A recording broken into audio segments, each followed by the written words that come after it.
ಕರಾವಳಿ ಅಭಿವೃದ್ಧಿ ಪ್ರಾಧಿಕಾರ ಮಂಗಳೂರು ವತಿಯಿಂದ ಉಡುಪಿ ಜಿಲ್ಲಾ ನ್ಯಾಯಾಲಯದ ಆವರಣಕ್ಕೆ ಇಂಟರ್ಲಾಕ್ ಅಳವಡಿಕೆಯ ಕಾಮಗಾರಿಯನ್ನು ಹೈಕೋರ್ಟ್ನ ನ್ಯಾಯಾಧೀಶರಾದ ಅಶೋಕ್ ಎಸ್ ಗಿಣಕಿ ಅವರು ಉದ್ಘಾಟಿಸಿದರು.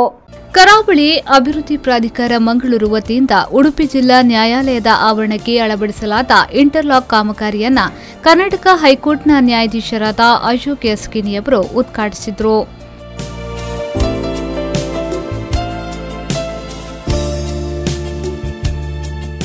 ಬಳಿಕ ಮಾತನಾಡಿದ ಅವರು, ಕೋವಿಡ್ನಿಂದಾಗಿ ಜನರು ಹಲವಾರು ಪಾಠಗಳನ್ನು ಕಲಿತುಕೊಂಡಿದ್ದಾರೆ.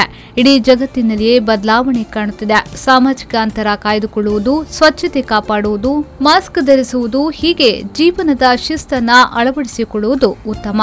ಹಾಗೆಯೇ ಸಾಮಾಜಿಕ ಜಾಲತಾಣ, ಡಿಜಿಟಲ್ ಬಳಕೆ, ಇ ಫೈಲಿಂಗ್, ವರ್ಚುವಲ್ ಮೀಟಿಂಗ್ ಕೂಡ ಕಲಿತಿದ್ದೇವೆ.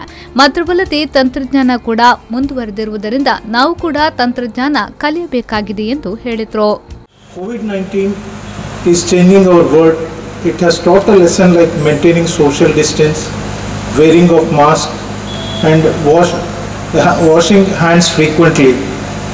That all of us experience the implementation of lockdown as a shock to the system, whether it was made us feel lonely or listless or anxious or driven to a distraction by the family, or all of the above are at the same time. As an individual, we have to make a changes both with big and small to everyday life. But physical distance and internet and social media have allowed us to reach into others' home over the past few months. Because of internet and social media, courts are able to record the evidence and dispose of the cases through video conference.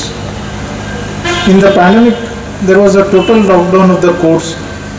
The Honorable Chief Justice of Karnataka has taken a lot of pain personally in drafting the SOP, Standard Operating Procedure. ಇದೇ ವೇಳೆ ಮಾತನಾಡಿದ ವಕೀಲರ ಸಂಘದ ಮಾಜಿ ಅಧ್ಯಕ್ಷರಾದ ಕರಾವಳಿ ಅಭಿವೃದ್ಧಿ ಪ್ರಾಧಿಕಾರದ ಅಧ್ಯಕ್ಷರಾದ ಮಠಾರ್ ರತ್ನಾಕರ ಹೆಗ್ಡೆ ಅವರು, ಕೋವಿಡ್ ಸಂದರ್ಭದಲ್ಲಿ ಮನೆಯಲ್ಲಿಯೇ ಉಳಿದು ತಂತ್ರಜ್ಞಾನದ ಮೂಲಕ ಪ್ರತಿಯೊಬ್ಬ ವಕೀಲರು ಕೆಲಸವನ್ನ ಮಾಡುವಂತಾಗಿದೆ. ಕಳೆದ ತಿಂಗಳು 2100 ಕೇಸುಗಳು ಜನರು ಕೋರ್ಟ್ನಲ್ಲಿ ಮತ್ತು 24 ಕೇಸುಗಳು ಈ ಫೈಲಿಂಗ್ ಮುಖಾಂತರ ದಾಖಲಾಗಿವೆ. ಮುಂದೆಯೂ ಸಹ ನಾವು ಕೋವಿಡ್ನೊಂದಿಗೆ ಬದುಕಬೇಕಾಗಿದೆ. ಇನ್ನೂ ಸಹ ಕರಾವಳಿ ಅಭಿವೃದ್ಧಿ ಪ್ರಾಧಿಕಾರದಿಂದ ನ್ಯಾಯಾಲಯದ ಕೆಲಸವನ್ನ ಮಾಡಲಿದ್ದೇವೆ ಎಂದು ಭರವಸೆಯನ್ನ ನೀಡಿದರು. ಯಾವುದೇ ಕೆಲಸಗಳು ವಿಳಂಬ ಆಗಬಾರದು. ಕೋವಿಡ್ ಅಲ್ಲದೆ ಇರ್ತಿದ್ರೆ, ಕೊರೋನಾ ಸಮಸ್ಯೆ ಅಲ್ಲದೆ ಇರ್ತಿದ್ರೆ ಮಾರ್ಚ್ ತಿಂಗಳಲ್ಲಿ ಈ ಕೆಲಸ ಮುಗಿತಿತ್ತು. ಆದರೆ ಕೋವಿಡ್ ಕಾರಣಕ್ಕೆ ಎಲ್ಲವನ್ನೂ ಕೂಡ ಯಾವುದೇ ಹೊಸ ಕಾಮಗಾರಿಗಳನ್ನು ತೆಗೆದುಕೊಳ್ಳಲಿಕ್ಕೆ ಬಾರದು ಎಂಬುದಾಗಿ ಫೈನಾನ್ಸ್ ಡಿಪಾರ್ಟ್ಮೆಂಟಿಂದಲೇ ಸುತ್ತೋಲೆಯನ್ನು ಇಡೀ ರಾಜ್ಯಕ್ಕೆ ಕಳಿಸಿಕೊಟ್ಟಿದ್ದರು. ಇದು ಹೊಸ ಕಾಮಗಾರಿ ಆಗಿದ್ದರಿಂದ ಇದಕ್ಕೂ ಕೂಡ ಅನುಮೋದನೆ ಸಿಕ್ಕದೆ ಭಾಳ ತೊಂದರೆ ಪಡುವಂತಾಯಿತು. ಕಡೆಗೂ ನಾನು ನೇರವಾಗಿ ನಮ್ಮ ಶಾಸಕರ ಮುಖಾಂತರ ಹೇಳಿಸಿ ನಾನೇ ನೇರವಾಗಿ ಫೈನಾನ್ಸ್ ಸೆಕ್ರೆಟರಿ ಅವರಲ್ಲಿ ಹೋಗಿ ಈ ಒಂದು ವರ್ಕ್ ಮತ್ತು ಇನ್ನಿತರ ಸುಮಾರು 2.5 ಕೋಟಿ ರೂಪಾಯಿ ಕೆಲಸಗಳನ್ನು ಫೈನಾನ್ಸ್ ಡಿಪಾರ್ಟ್ಮೆಂಟಿಂದ ಅನುಮೋದನೆಯನ್ನು ಪಡೆದು ಈ ಕೆಲಸವನ್ನು ಆರಂಭ ಮಾಡಿದ್ದೇವೆ.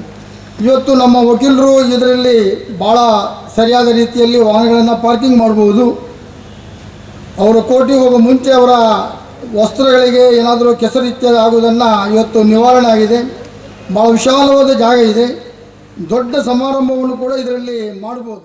ಕಾರ್ಯಕ್ರಮದಲ್ಲಿ ಹೈಕೋರ್ಟ್ ನ್ಯಾಯಾಧೀಶ ವಿಶ್ವನಾಥ್ ಶೆಟ್ಟಿ, ಕರಾವಳಿ ಅಭಿವೃದ್ಧಿ ಪ್ರಾಧಿಕಾರದ ಅಧ್ಯಕ್ಷರಾದ ಮಠಾರ್ ರತ್ನಾಕರ ಹೆಗ್ಡೆ, ಜಿಲ್ಲಾ ವಕೀಲರ ಸಂಘದ ಹಿರಿಯ ನ್ಯಾಯಾಧೀಶರಾದ ಸುಬ್ರಹ್ಮಣ್ಯ, ಅಧ್ಯಕ್ಷರಾದ ದಿವಾಕರ್ ಶೆಟ್ಟಿ, ಕಾರ್ಯದರ್ಶಿ ರೊನಾಲ್ಡ್ ಪ್ರವೀಣ್ ಕುಮಾರ್, ಪ್ರದೀಪ್ ಡಿಸೋಸಾ ಮತ್ತಿತರ ಗಣ್ಯರು ವೇದಿಕೆಯಲ್ಲಿ ಉಪಸ್ಥಿತರಿದ್ದರು. ಪಲ್ಲವಿ ಸಂತೋಷ್, ವಿ4 ನ್ಯೂಸ್ 24/7 ಉಡುಪಿ.